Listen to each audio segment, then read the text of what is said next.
আমার কবরে কিন্তু আমি যাব, আমার কবরে কিন্তু আপনি যাবেন না। একটা বাউলের এই ধরনের আচরণ আমি তো একদমই মানি না, কিন্তু ওনার ভিডিওটা দেখার পরে আমার একবারও মনে হয়নি যে this is slip of tongue. সৃষ্টিকর্তাকে নিয়ে এবং অন্য ধর্মের অন্য কাউকে নিয়েও কিন্তু বাজে কথা বলা যাবে না। আমাদের কোথাও কোনো হাদিস কোরআন এটা নেই।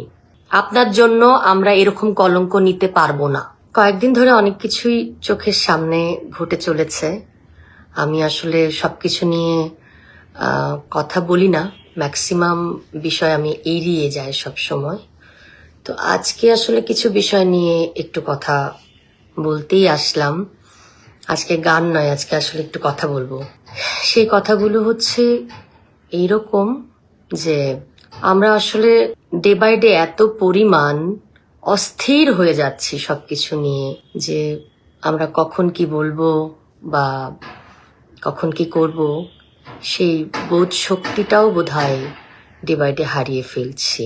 আসলে আমি অনেক ছোট মানুষ, তারপরেও আমার যতটুকু বয়স হয়েছে এটা আমি একান্তই আপনারা ভাববেন যে আমার পার্সোনাল মতামত। একজন শিল্পী হিসাবে আমি একজন কণ্ঠ শ্রমিক, এর বাইরে আমার আরেকটা পরিচয় যে আমি দুটো সন্তানের মা, আমি একজন জননী। তো যে বিষয়টা নিয়ে আলোচনা করছিলাম, কারণ এখন যেহেতু ফেসবুকের যুগ, তো আপনারা অনেক কিছু এড়িয়ে যেতে পারবেন না, অনেক কিছু চোখের সামনে আসবে, অনেক কিছু নিয়ে আমাদের চিন্তা ভাবনা করতে হবে।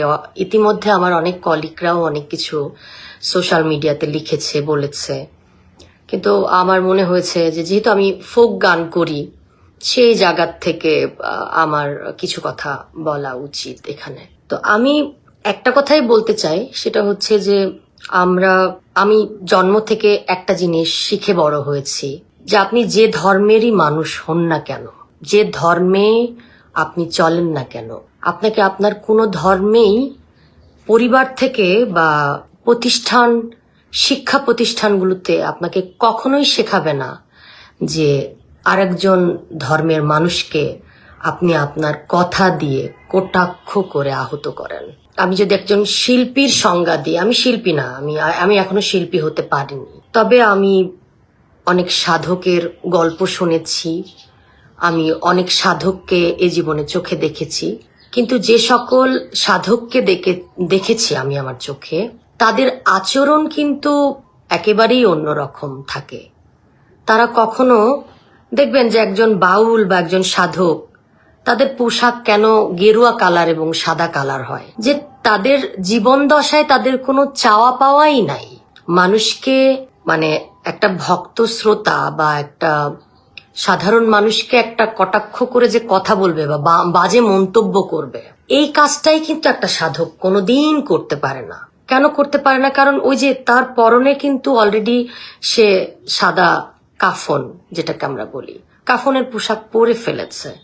তো সেই মানুষের তো লোভ, চাওয়া পাওয়া, এই দুনিয়া বা এই দুনিয়াতে কি হচ্ছে এত কিছু নিয়ে কিন্তু তার মাথা ব্যথা থাকার কথা নয়। তারপরে দেখেন, আমি আমার সৃষ্টিকর্তার ওই অবধি আমি যাব, কিন্তু যাওয়ার আগে আমি কিছু বিশ্লেষণ করতে চাই একজন হিউম্যান বিং হিসাবে।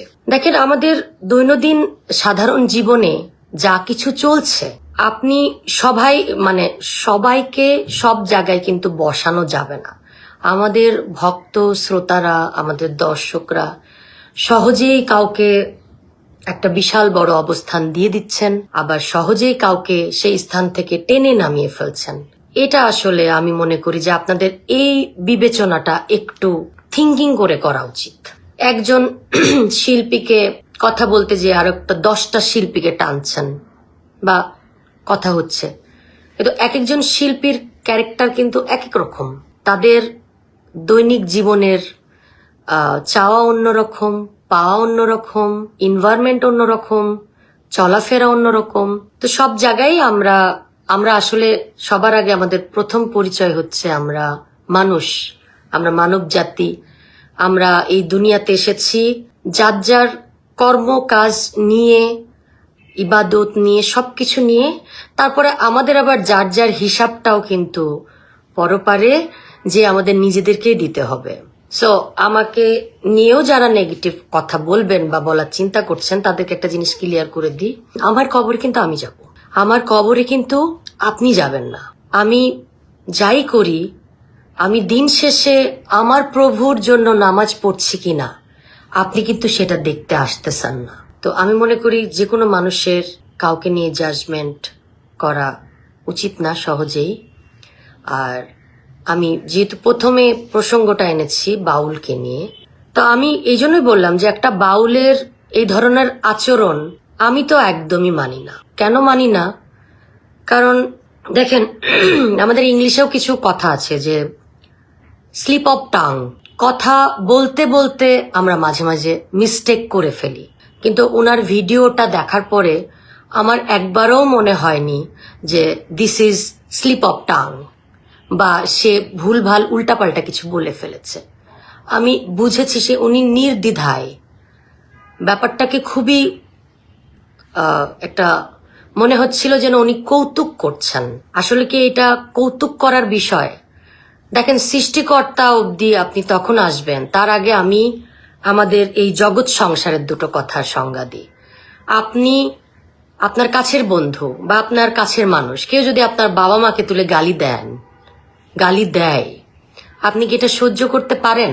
সঙ্গে সঙ্গে কিন্তু কি হয় বলেন তো, সঙ্গে সঙ্গে আপনাদের মধ্যে সম্পর্কের একটা ব্রেক চলে আসে।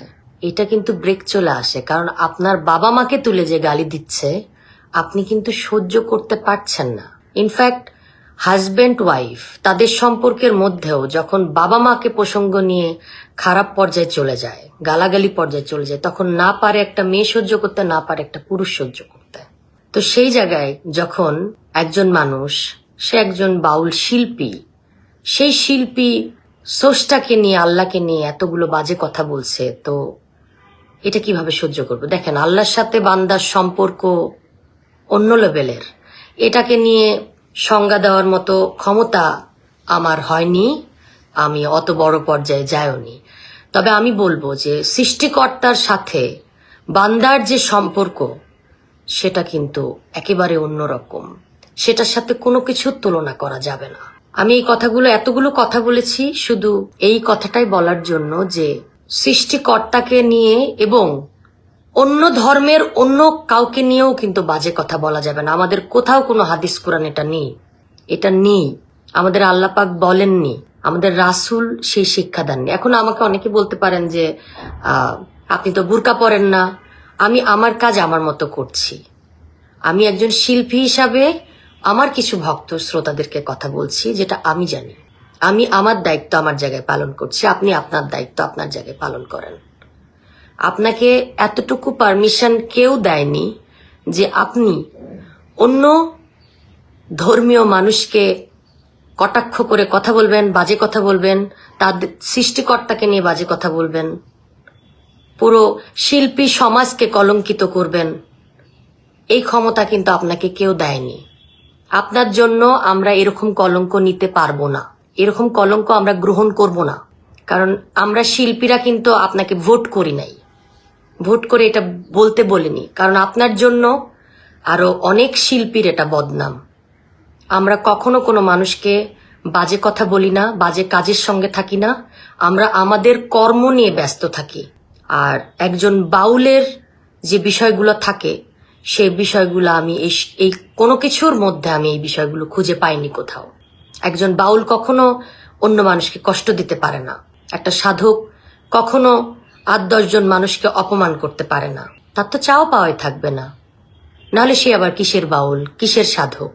আরেকটা কথা বলবো ছোট্ট করে, সেটা হচ্ছে আমার পুরো দেশ এবং দেশের জনগণের কাছে। দেখেন, আমরা যারা শিল্পীরা আছি, অভিনয় শিল্পী বলেন, গানের শিল্পী বলেন, কাজের শিল্পী বলেন, আমাদের দেশটা তো আসলে আমরাই রিপ্রেজেন্ট করি মানুষের কাছে।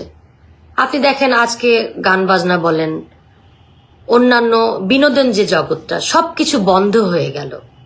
আপনারা ঠিক থাকতে পারবেন তো? আপনাদের মনে আনন্দ থাকবে তো? তো আমি জাস্ট এতটুকুই, এই ছোট মুখে এতগুলো কথা বললাম, শুধু এতটুকুই আপনাদের কাছে চাওয়া যে দেখেন, মাঝে মাঝে যখন আমরা 50,000 1 লক্ষ মানুষের সামনে যে দুটো কথা বলি, আমাদেরও কিন্তু ভুল হয়। ওনার বিষয়টা আমি ভুল কেন বলছি, ওনার ভুলটা তো ভুল ছিল না। ওনার ভুলের ব্যাপারটা বলতেছি তো, যে একটা মানুষ ধরেন একটা কথা বলতে বলতে যে একটা রং একটা ওয়ার্ড ইউজ করে ফেলেছে, দিস ইজ কল মিস্টেক। কিন্তু এখানে তো খুব রসালো করে, অপমান করে, বাজেভাবে সৃষ্টিকর্তাকে, রাসূলকে বাজেভাবে অপমান করা হচ্ছে। মা বাবার গালি সহ্য করা যায় না, স্বামী স্ত্রীর সম্পর্ক ভেঙে যাচ্ছে, সেখানে সৃষ্টিকর্তাকে নিয়ে কিছু বললে তো তার বান্দারা চুপ থাকবে না, এটাই স্বাভাবিক। আর বান্দারা যারা আছি আমরা, তাদের উদ্দেশ্যে একটা কথা বলবো, যে আমাদের আল্লাহ পাক বা রাসূল এমন কোনো কথা বলেনি যে যেখানে আপনারা আমাদের মনে কষ্ট দেন। আমাদের কাজগুলো যদি আপনাদের ভালো না লাগে, তাহলে এমন কিছু আপনারা তৈরি করে দেন যে সেখানে আমরা কাজ করি। গত 20 বছর একটা জগতে আমরা কাজ করছি, শিল্পী গোষ্ঠী। এই মানুষগুলো তাহলে কি করবে? দেখেন, আমাদের রিজিকের মালিক তো আল্লাহ। আল্লাহ পাক প্রত্যেকটা মানুষকে রিজিক দিয়েছেন, তাহলে সেটা তারপরেই ছেড়ে দেন, আমরা নিজেরা ডিসাইড না করি। যদি মাটির নিচের ছোট ছোট পোকামাকড়রাও যদি খাবার পায়, তাহলে আমরাও বেঁচে থাকতে পারবো। আমাদের সৃষ্টিকর্তার প্রতি, আল্লাহর প্রতি আরেকটু বিশ্বাস অর্জন করা আমাদের উচিত।